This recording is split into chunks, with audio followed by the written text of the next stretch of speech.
Hey everyone, it's Justine. So, you've got your kids their first laptop, or maybe they're just starting to use the family computer a lot more. It's super exciting, right? They can do homework, learn new things, and even get creative. But let's be real, the internet is a huge place, like ridiculously massive. Think of it like a digital playground. You want to make sure the equipment is safe and the gates are secure before you let them run wild. That's exactly where parental controls come in.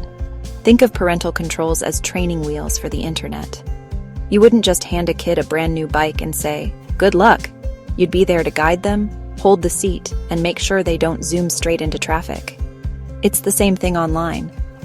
These tools help you manage what your kids see, how long they're online, and what apps they can use. This way, you can introduce them to the digital world at a pace that's right for them.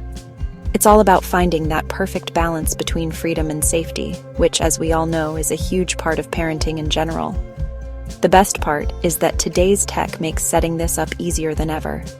Companies like Microsoft and Apple have built these features right into their operating systems, so let's get into it. I'm going to walk you through how to set this all up on Windows and Mac computers. I'll keep it super simple, I promise. We'll go step by step so you can follow along easily. All right, let's start with Windows. Microsoft makes this super easy with something called Microsoft Family Safety. The first thing you need to do is create a child account. Go to Windows Settings, click Accounts, find Family and Other Users. Tap Add a family member, choose Add a child, follow prompts to create their email. Now set the rules. Screen time, because kids get lost on YouTube. Open Family Safety online, select your child's profile. Set daily limits, set schedules, more on weekends, less on school nights. Example, 2-hour weekdays, 4 hours Saturday. Next, web filtering.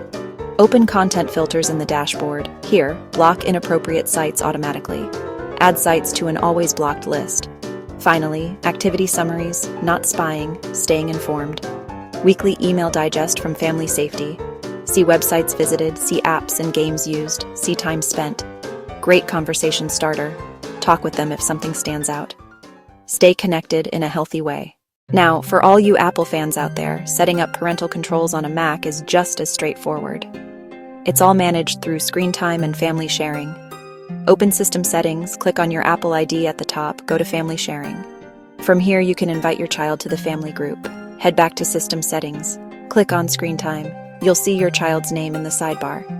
One of the best features is App Limits. Set daily time limits for games, social media. You can also set limits for individual apps. Downtime is a scheduled break from the screen. Set a block, say 8 p.m. to 7 a.m., when most apps are unavailable. This helps establish healthy bedtime routines. Finally, content and privacy restrictions let you lock things down.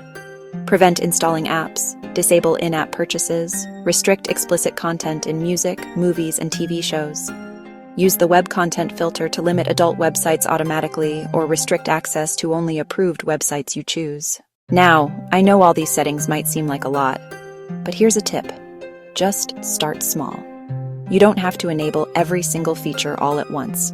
Another huge tip: have a conversation with your kids about these controls. Don't just set them up in secret. Explain these tools are to help keep them safe.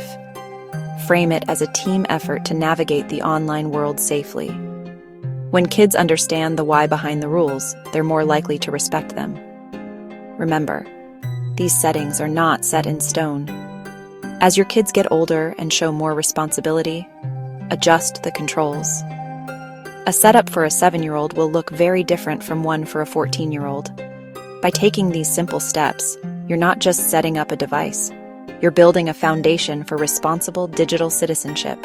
You're giving yourself peace of mind and giving your kids the freedom to enjoy the best parts of the internet. You totally got this.